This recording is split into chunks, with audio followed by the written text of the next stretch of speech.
Hemos llegado ya al día jueves del estudio de esta semana, un estudio intenso que va a seguir abundando sobre todas las cualidades que tiene nuestro Señor Jesús como sumo sacerdote, y la lección de hoy destaca una de esas cualidades, un sacerdote sin pecado. Vamos a orar y vamos a pedir la dirección de Dios para nuestro estudio de hoy. Nuestro bondadoso Padre, hemos aprendido mucho de la labor sumo sacerdotal de nuestro Señor Jesucristo hasta este momento y cómo Él es el gran garante de nuestra salvación. Hoy ayúdanos a apreciar su carácter y cómo este carácter está siempre a nuestro favor. Lo rogamos en el nombre de Cristo Jesús. Amén. Pastor Dani Perla, hasta acá hemos descubierto algunas, digamos, podríamos decirlo así, funciones o cualidades en tanto la función de Jesús como sumo sacerdote. Sin embargo, cuando vamos a Hebreos 7:26, que lo vamos a leer en un momento, parece que aquí ya Pablo habla de las cualidades de Jesús en tanto Él como persona, ya no tanto su función sumo sacerdotal, sino Él como persona. Y me gustaría que ustedes que están en sintonía de Radio Adventista o viendo esta transmisión, nos acompañen en esta lectura, porque Hebreos capítulo 7, verso 26 presenta varias características de Jesús y que creo que es importante que las consideremos, y nuestro pastor Dani Perla nos va a ayudar para considerar estas características y lo que implican en la persona de Jesús y a nuestro favor. Dice, tal sumo sacerdote nos convenía, santo, inocente, sin mancha, apartado de los pecadores y hecho más sublime que los cielos. Estas son características personales de Jesús, pastor. Definitivamente, y nuevamente recordemos, siempre tengamos en mente a estos hermanos hebreos a quienes la carta fue dirigida primeramente, que ellos tenían ese conflicto porque pertenecían a una comunidad, y yo imagino, hermano Gerson, y uno dice, pero eso a mí realmente no me debe preocupar tanto, pero yo creo que hoy en la actualidad sucede también. Por ejemplo, cuando alguien en su familia han pertenecido a una tradición religiosa y de repente se dan cuenta de una nueva luz o de luz que ya está en la palabra de Dios, pero para ellos es nueva, y entonces hay que hacer un cambio, pero hay presión de la familia, hay presión de los amigos, hay presión de la comunidad a la que pertenece para continuar en lo que siempre ha estado, pero que ahora se da cuenta que no es toda la verdad de la palabra de Dios. ¿Y cómo animar a esa persona? Pues eso es lo que el libro de Hebreos nos está diciendo, que cuando nosotros avanzamos por fe en lo que Dios nos pide, lo que al final tenemos son mejores cosas, mejores promesas. Y en este caso, el autor le dice, ustedes estaban acostumbrados a ver al sumo sacerdote terrenal, su pompa, su vestimenta. ¿Saben qué?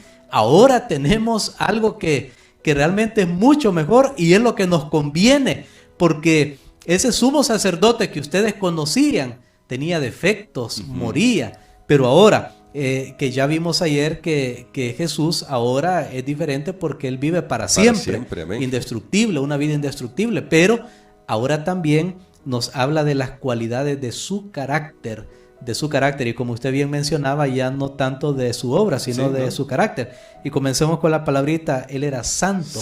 Hay dos palabras que se usaban ahí en griego para hablar de santo, pero por ejemplo, nosotros vemos que a los corintios, Pablo viene a los corintios y les dice, ustedes los santos, y se dirige a las iglesias como santos, pero no es esa palabra que usa acá, sino que la palabra que se usa en general para hablar del que es apartado, y decimos que santo es apartado y es válido, está bien, pero esa no es la palabra acá que se utiliza, sino que aquí la palabra que se utiliza es santo en el sentido de pureza de carácter.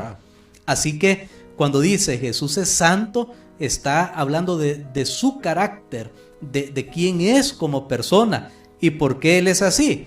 Porque sabemos que Él no cometió pecado, porque sabemos que Él nunca cedió a las tentaciones de Satanás. Incluso Él lo dijo, viene el príncipe de este mundo y en mí no tiene nada. No había en Cristo, nunca hubo algo que respondiera a las exigencias del mal. En ese sentido, su carácter se distingue del de, por supuesto, cualquier ser humano. Ahora, pastor, luego el texto habla de sin mancha. Esto quizás hacía referencia, me refiero, como poniendo el contexto que usted decía, hablándole a los judíos que están recibiendo esta carta.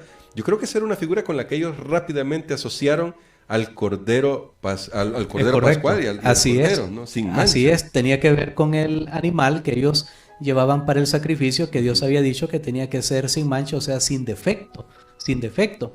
En el caso de Jesús es igual. Es más, no solo porque Él es sumo sacerdote en el cielo ahora, sino que aún en su vida terrenal, nosotros encontramos este comentario interesante en los escritos de Elena White, que ampara esto. Bueno, ya lo dice la Biblia, claro. y ella lo menciona de esta manera, que en Jesús no había deformidad física. Jesús era físicamente perfecto, a pesar de que Él nació ya después de 4,000 años de pecado, pero su naturaleza física era perfecta y se mantuvo perfecta. ¿Por qué? Porque Él siempre guardó las leyes de la salud. Claro. Entonces Jesús nunca se enfermó, porque Él siempre obedeció las leyes de Dios y de la salud. Bueno, es un tema que podemos seguir estudiando, pero dejo ahí ese concepto. Tenemos otro también acá que dice que era inocente. Inocente. Bueno, esto está relacionado prácticamente con esa característica sin mancha, esa característica moral de Jesús. Moralmente, Él fue totalmente sin pecado y no pudo ceder a la tentación. Si lo hubiera hecho, había posibilidades, claro que sí, claro. Porque si no, no hubieran sido tentaciones tampoco las que el diablo le puso. Claro. Había posibilidades, pero gracias a Dios él se mantuvo firme. ¿Qué otra característica podemos ver ahí? Hay una que a mí me pareció impresionante, porque cuando uno la lee, de alguna manera siente como un choque, porque ahí dice apartado de los pecadores. ¿Qué está queriendo decir el apóstol Pablo? Si ya nos ha dicho antes, unos capítulos antes, que podemos acercarnos con confianza, y nosotros que nos acercamos somos pecadores, somos personas que fallan, somos personas que, si nos comparamos con el carácter de Jesús, que es el único con el que deberíamos compararnos, estamos en una condición desesperadamente baja. ¿Qué quiere decir apartado de los pecadores? Y sin embargo, ¿cómo eso en realidad para nosotros es una bendición?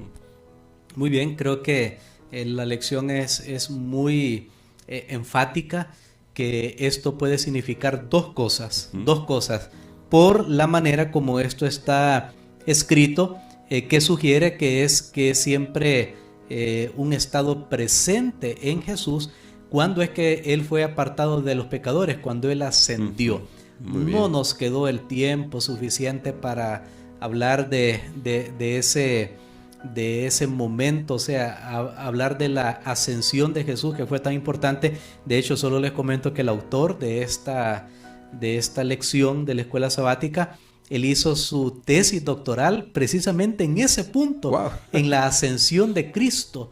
Y son 500 páginas solo para demostrar ese tema, wow, basado en el contexto del libro de los Hebreos. Entonces él aquí lo menciona en 2 renglones, por supuesto, lo que le tomó muchos años, pero se refiere entonces que al estar él en el cielo, él ya no está sujeto, ya nadie puede venir y agarrarlo y golpearlo como lo hicieron cuando lo llevaron a la cruz. No, hoy ya no, ya hoy Él está en el cielo, apartado de los pecadores en ese sentido, pero también apartado de los pecadores en el sentido que Él se mantuvo solo. Ha sido el único en este mundo que nunca pecó. En ese sentido Él está solo. Nadie más puede hacerle compañía a la par y decirle, yo también nunca pequé. Ni Adán. Adán lo tuvo por un tiempo nada más, de decir, bueno, yo nunca pequé. Es como que alguien diga, yo viví 60 años sin esta enfermedad y ahora ya me dio. Bueno, sí, puede hablar que vivió sin esa enfermedad, pero ahora la tiene. Pero que diga, no, nunca me dio. Ahora, con el pecado, Jesús es el único, no hay otro ser en esta tierra, ni habrá, ni que haya nacido, ni que nacerá en el futuro, que sea sin pecado como lo fue Cristo Jesús. Amén. En ese sentido, Él Él está solo, pero no significa, y lo que usted me preguntaba, ahora, ¿cómo me entiende Él? ¿Cómo me ayuda? Y aquí es otro tema que es amplio, pero quiero decirlo de esta manera. Para aquellos que dudan, bueno, no vamos a entrar en el tema de la naturaleza humana de Cristo porque nos tomaría realmente otro tiempo, pero solo quiero decirles algo. Miren, no importa, vamos a ponerlo de esta manera por ahora, cómo usted considere este tema. Lo que sí yo quiero decirle es que las tentaciones que Jesús tuvo son, como Él era, como dijimos, único en el sentido de la relación con el pecado, porque Él no pecó nunca, quiere decir que las tentaciones de Jesús al final sobrepasan a cualquiera de las tentaciones que yo tenga en esta vida o que cualquier ser humano haya tenido. Sí, y Él venció. Y entonces lo importante es que Jesús también fue tentado, nos comprende, nos entiende, pero Él fue vencedor y ahora nos acredita su victoria para cada uno de nosotros. Ahora, pastor, bueno, creo que por eso prorrumpe en ese casi que canto breve de decir que es hecho más sublime que los cielos nuestro Señor Jesucristo. Sin embargo, ahora que usted destaca esto de cómo el Señor hace para poder identificarse con nosotros y ayudarnos, y que ya estudiamos el día de ayer de su vida indestructible, es decir, su vida eterna, aparece un texto en la Biblia aquí, un poquito antes de los textos que hemos leído, que me gustaría que usted nos pudiera comentar, que es el verso 25 de Hebreos 7, que dice: por eso puede también salvar perpetuamente a los que por Él se acercan a Dios, viviendo siempre para interceder por ellos. Este pasaje es una promesa muy especial para nosotros en virtud de todas las características que tiene el Señor Jesús. Amén. Y ese es el centro del libro de los Hebreos. Amén. Ese es el corazón. Usted dice, no estoy entendiendo algunas cosas. No se preocupe. Tenemos que repasar, tenemos que estudiar una y otra vez. Está bien. Pero la más grande verdad en el libro de los Hebreos es que Jesús puede salvarnos. Amén. Esa es la gran verdad. Él puede salvarnos. Si usted en este momento dice, Jesús es mi Salvador y Él me puede salvar y me quiere salvar, usted ya tiene el mensaje. Y dice la Biblia, por eso Él puede salvar perpetuamente. Él está siempre allí por su pueblo. Tiene una vida indestructible. Recordemos, ya no pueden venir y agarrarlo. Aquí la gente se puede burlar de Jesús y hacer lo que quiera, aunque tiene consecuencias, como lo vamos a ver la próxima semana. Sí. Pero a Él físicamente ya no pueden hacerle nada. Además, cuando Él venga por segunda vez, ya no vendrá como ese bebé que Herodes quiso matar. Ahora Él vendrá como lo que es el Rey de Reyes y Señor de Señores. Hermanos, aferrémonos a esa promesa. También había una característica en lo que usted leyó, que dice que Él intercede. Así es. Y muchas personas piensan que Jesús está como mendigando ante el Padre, para usar esa palabra, Señor, sálvalo, como pidiéndole un favor. No, realmente Él está pidiendo al Padre que nos salve porque Él es el vencedor.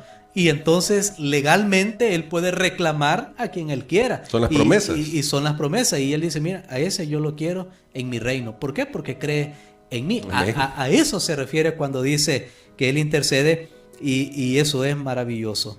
Claro que sí. Bueno, Él no tiene por qué mendigar. De hecho, lo leíamos en unas lecciones anteriores. De alguna manera, Dios, que ha hecho ese juramento con Jesús, está obligado a cumplirle a Jesús el que cuando Él pida, como usted decía, quiero que mi hijo sea salvo, el hijo sea salvo. ¿Qué es lo que necesitamos hacer? Creer en Jesús, aceptar su gracia y vivir de acuerdo a su voluntad, que me llamaba mucho la atención al final, que destacaba que como Jesús es santo, Él nos invita a nosotros a también participar de su santidad. Amén, definitivamente. Y voy a decir algo para llegar ya a la parte final de esta sección. Mire, estas 5 características en Jesús, puede ser que usted lea en otro texto de la Biblia, por ejemplo, que un personaje era apartado del mal. Ahí tenemos a Job. Sí. Podemos leer en la Biblia que otro era santo en el sentido de que se apartó para Dios. Pero las 5 características juntas solo se cumplen en Jesús. Amén. Eso es importante. Las 5 características solo se cumplen en Cristo Jesús. Por eso Él nos puede salvar completamente, completamente. Nos salva de la condenación del pecado, es en el pasado. Nos salva del poder del pecado en el presente, de esa atracción que el pecado tiene. Solo Jesús la puede romper. Amigo, tú y yo no podemos vencer ese deseo al pecar. Solo el poder de Cristo Jesús. Amén. Y nos salvará un día en el futuro de la presencia del pecado.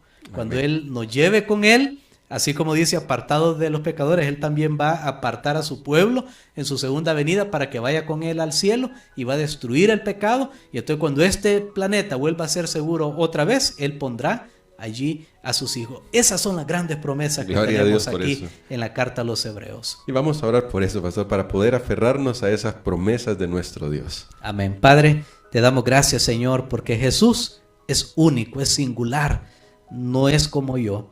Gracias, Señor, porque eso es lo que necesitábamos para ser salvos. Ayúdanos a creer y confiar en Él. Ayúdanos ya a ser victoriosos, a ir venciendo en nuestra vida, porque su victoria también es nuestra. Amén. Lo pedimos en el nombre de Jesús. Amén. Amén.